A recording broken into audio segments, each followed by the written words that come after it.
Hello and welcome to the Horticulturalists. I'm Stephen Ryan. And I'm Matthew Lucas, and we post once a week, so do hit subscribe and hit the bell if you want to hear the notifications from us and our adventures. But Stephen, I'm feeling we're in the shade. We are.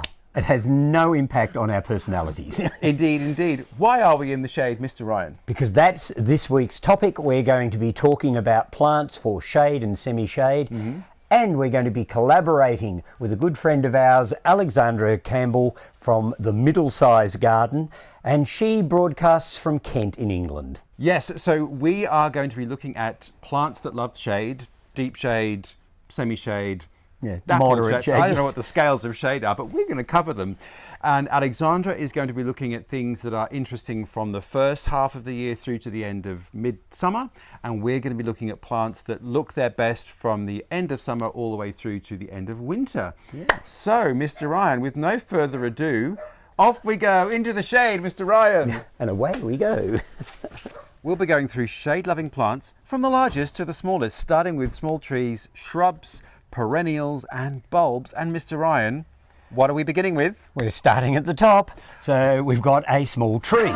Starting at the top with something small, but... Yeah, this is one of my favourite small evergreen trees. It's slowish growing, so it does take time to become a tree, and it's the Chinese holly. Ilex cornuta. Like most hollies, there's boy and girl ones out there, so you need to have a male holly nearby to make sure you get a good crop of berries. Its main difference between this and the usual European holly is that the leaves that have thorns tend to only have 3. It's sort of a slightly odd-shaped leaf, but it gives interesting textural quality. As the tree gets older, though, it gets lots of entire leaves with no thorns. Doesn't like a lot of hot sun, so it is actually one of those plants that does like the semi-shade, but it's completely cold-hardy, down to quite low temperatures, and it's reasonably drought tolerant once it gets its roots down. I don't intentionally water this tree ever. Evergreen, the berries appear autumn, and they'll be on the plant right through the winter. Really great for colour in a difficult time of the year. If you grow them from seed, of course, hollies, until they start flowering, you can't tell whether you've got a boy or a girl. I think from an ornamental point of view, you really do need to grow most of your hollies from cutting, so you know whether you're getting male-female plants. On to the next. Our second tree, Mr. Ryan. Exactly, and this is a true connoisseur's tree. Oh, we love that. Yes, this is Disanthus cercidifolius, and it comes from Japan and I think parts of Korea. And it's almost a shrub with delusions of grandeur. A smallish tree, probably about 4 meters, maybe 5, and it's grown basically for its autumn foliage. As you can see, it's doing rather nicely here, but it also has a very elegant arching habit, and in the winter it has tiny little starfish-like burgundy flowers that sit back to back on the stem, and it really is the most beautiful thing with its dark, rich burgundy. It often is paler towards the centre of the tree when it's an established tree, so you'll get the whole gamut of autumn colour.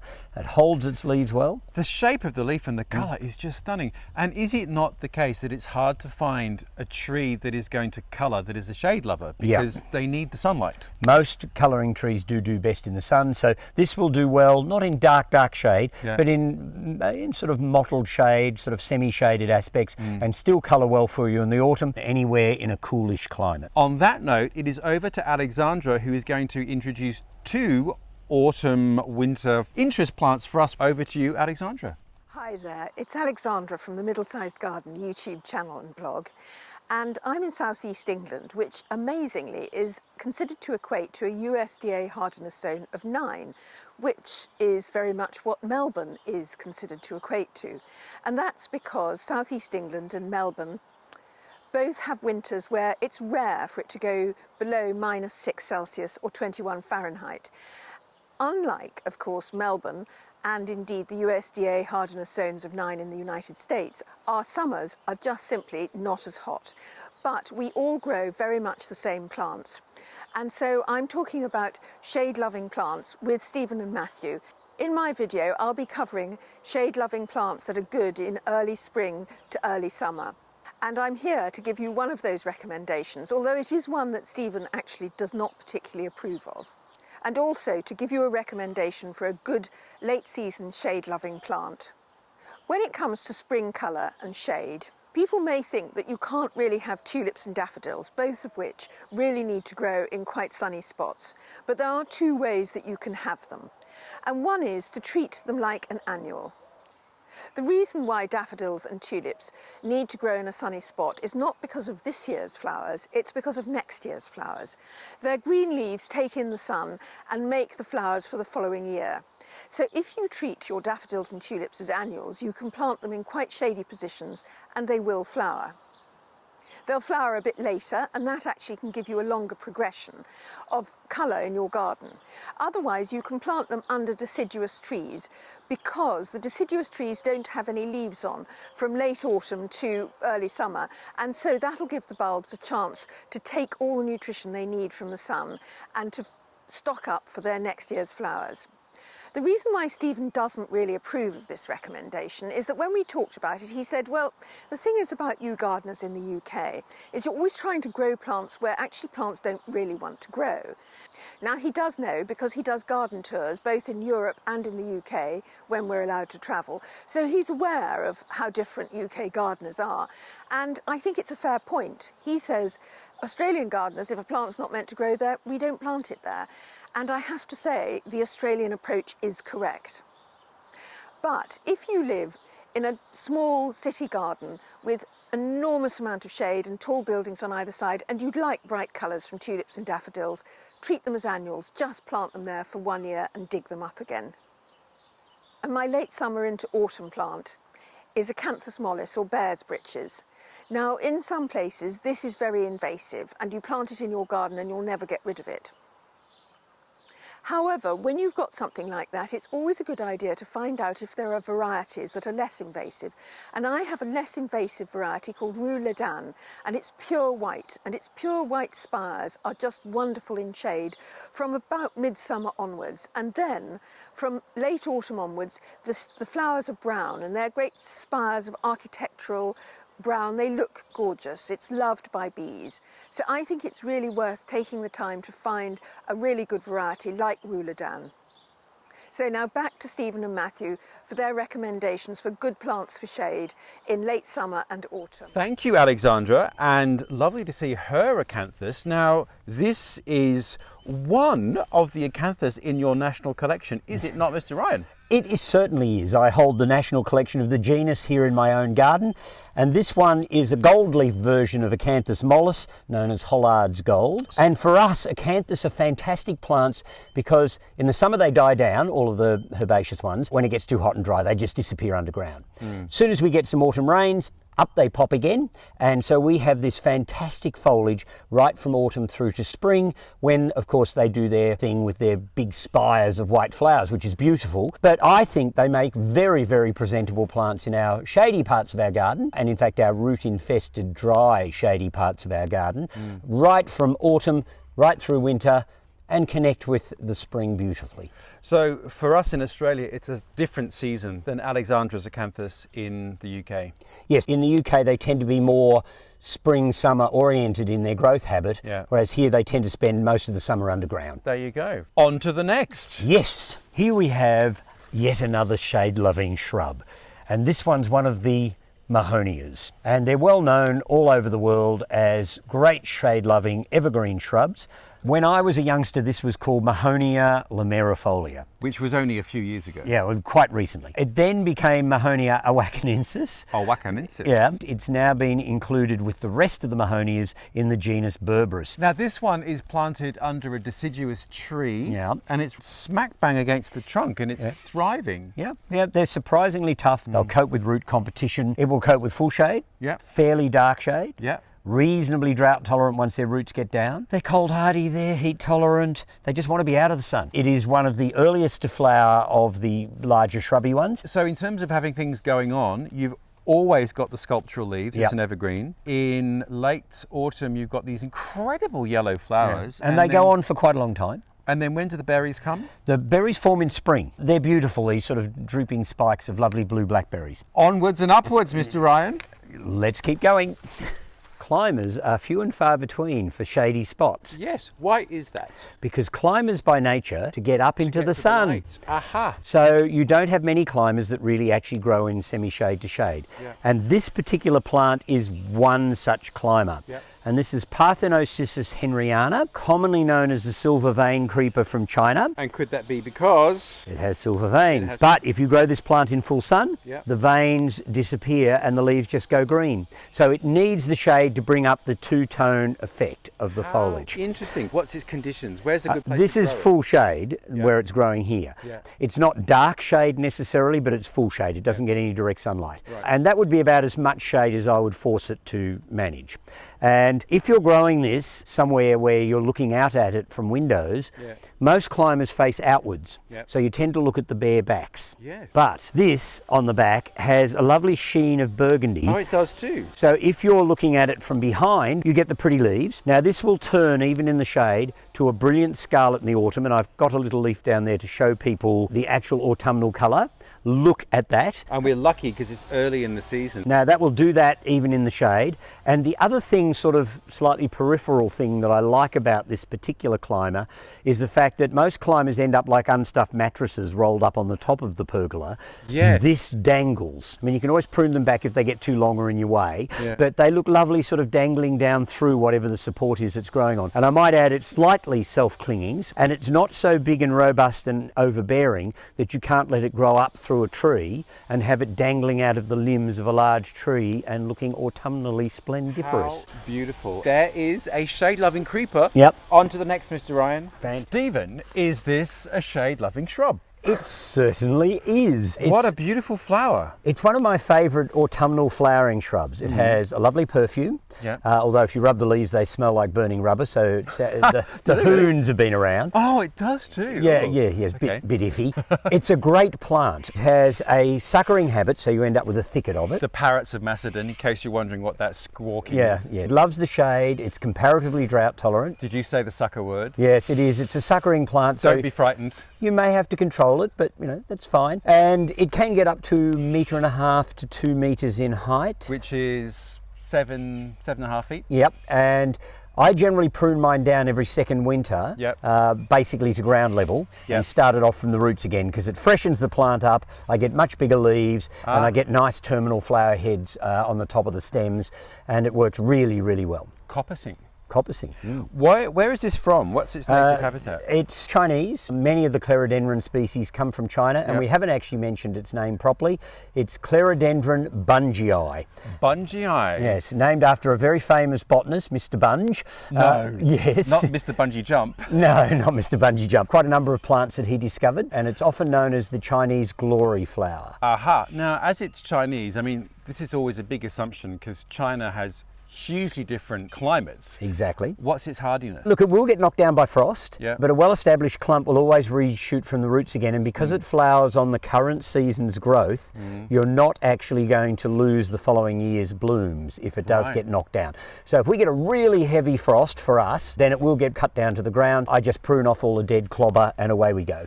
And for those of us without the acreage, because it's so beautiful and quite a strong vertical, could you grow this in a pot? Oh yes, it'll make a great pot plant, and when it gets root bound you could just break it up and put it back again in the pot, so There you you can go. actually keep recycling it. What kind of shade? Deep shade, dappled shade? I would say dappled to almost deep, so Okay. it will in fact even grow out in moderately sunny aspects as long as you're not in a seriously hot climate. But certainly here it's under large deciduous trees, so it doesn't matter in the winter of course because it's deciduous itself. Not overly water hungry, and it's like a hydrangea in the sense that if it gets thirsty its leaves will flag, so you know immediately. It's and a then warning you can, sign. Yes, you can deal with it. It's an indicator plant. There we go. Well, a beautiful shade-loving, flowering shrub, my goodness. What could be next? Who knows? We'll find something else. Onwards. This is a fabulous shade-loving perennial. Yes, yes, yes. It's not seen around in gardens all that terribly often, although it seems to be becoming quite popular. Yes. And it comes from the Caucasus and Turkey. Ah, the Caucasus. I have been up the Caucasus Mountains in Georgia in May, and the wildflowers were amazing. You probably went tiptoeing through the Pachyphragma, you never know. This is spring flowering, and it has masses of pure white flowers. This whole part of the garden here just turns white with flowers, and most people don't realise this when they see it in bloom, but it's actually in the cabbage family. Goodness. I wonder if does it smell like brassicas? No, it doesn't seem to have a particular smell, although there is some reports that it is sort of somewhat tenuously edible. So it is now mid-autumn and you've got a beautiful ground cover of foliage. it dies down completely in winter? No, it dies down, but not completely. So there's always a little bit of evidence of it right through the winter. So it's never completely gone, but it certainly recedes for the winter. And that means the foliage is quite small. And then when the flowers come out, they sit well above what leaves are still there. And so the whole thing is just a carpet of white. And it is truly a fabulous plant. It self-seeds, it doesn't run. So I started off with 1 or 2 small pots in here, and now it's self-sown itself right through this whole border. It's very easy to control though. Any that come up where I don't want it, I just dig them out. I in fact often pot them up and sell them to other people. That's because you're a ruthless capitalist. Yes. So effectively, this is going to give you something all year. You've got spring flowers, then you've got new foliage growth, which takes you all the way through basically till the end of autumn. Yeah, and then in the winter it's never completely gone. But it does make a dense enough mat to be comparatively weed suppressant. It's also tall enough that when things shed their leaves in the autumn and drop down amongst it, they fall into it and not over it and smother it. So it's quite happy to deal with leaf mould and things coming down around it as well. So fantastic. There you go. And hardiness? It's completely cold hardy. We could grow it anywhere in Northern Europe and all through North America. Not terribly happy when it gets really hot. Nice cool aspect, obviously, reasonably drought tolerant, but it doesn't want to dry right out. There you go. So a fantastic cold shade loving perennial. Exactly. Okay, on to the next. Now we're going to have a look at a very interesting plant that here in Australia, in our temperate climates, we would use as a perennial sub-shrub in the shade. In England, of course, this would be used as a bedding out plant, so would be treated as an annual. And it's a genus of plants called Plectranthus. And we've got 2 of them here. And that one. Here is a flower that we accidentally ripped off. This one is called Velvet Elvis. And it's got stunning flowers with really pretty marbling and markings in it. But I have to say, this is your plant that you brought up today, and I've not come across this cultivar before. The back of the leaf is fantastic. It's got this wonderful blacky purple colour on the leaf reverse. So a fabulous plant for its foliage as well as its flowers. It is. And the thing I love about Plectranthus is that they are shade lovers. Well, they need shade. They can't cope with sunlight. And they can take quite deep shade. Do you think that's fair to say? Oh yes, yes they will. They'll grow in quite deep shade, and there's a whole range of them from little low ground covery varieties up to some of these larger ones. And in fact, we've got your Velvet Elvis hiding amongst my Plectranthus ecklonii, which is this one here, which has just a straight green leaf and rather beautiful deep blue flowers on it. It also comes in a lovely white version, so there's a white flowered form of it, and it can grow up to a sub-shrub of about 1.5 meters, so it can make quite large mounds, which is about 4 feet. Plectranthus, fabulous shade-loving plants, very useful here in Australia, and they flower right through the late summer, autumn, and into the winter, in fact, in frost-free environments. If you were going to treat it as an annual in Britain or parts of North America, you would take tip cuttings as you would a salvia, and that's how you'd propagate it. Get some cuttings going, keep them on the windowsill for the winter, and then plant them out once the frosts were over in the spring. A bulb for shade that nobody can live without would have to be the autumn flowered species of Cyclamen. So the one we've got here is Cyclamen hederifolium, which is probably the most commonly grown of all the species. And no matter how small your garden is, you should have 3 acres of these. So the other thing is, of course, the leaves. And that's part of the fun of these plants. I mean, the flowers of hederifolium come in shades of pink and white. That's sort of it.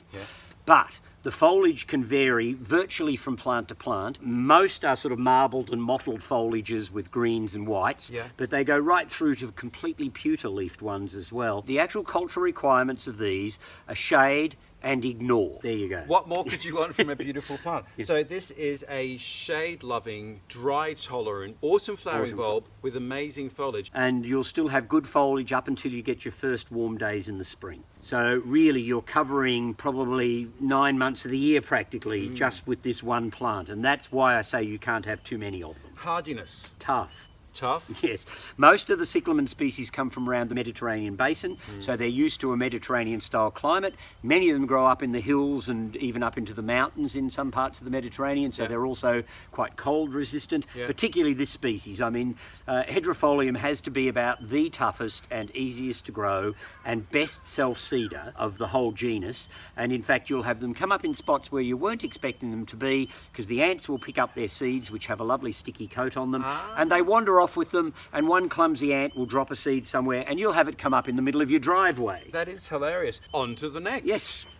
Is this not a shade-loving bulb? It is in fact a shade-loving bulb. It's now botanically known as Cyrtanthus elatus, and it was for a long time known as vallota, and is now commonly known as vallota. So vallota lily is its common name. Vallota. It comes from the Cape Provinces in South Africa. In Australia, we can grow it as a semi-shade loving bulbous plant, either as this one is in a pot, or we can grow it in the ground. In Europe and most parts of North America, though, it would be a pot-grown plant that you'd bring out and use in the garden in the autumn when it's in flower, but you'd have to put it away before the frost set in. Certainly wouldn't be bothered by the sort of frost we have here as a rule. And like many of these bulbs that flower in the autumn, the belladonna lilies, the nerines, all that group of bulbous plants, it goes into a summer dormancy where you can leave it go comparatively dry in the summer. You don't really have to water it.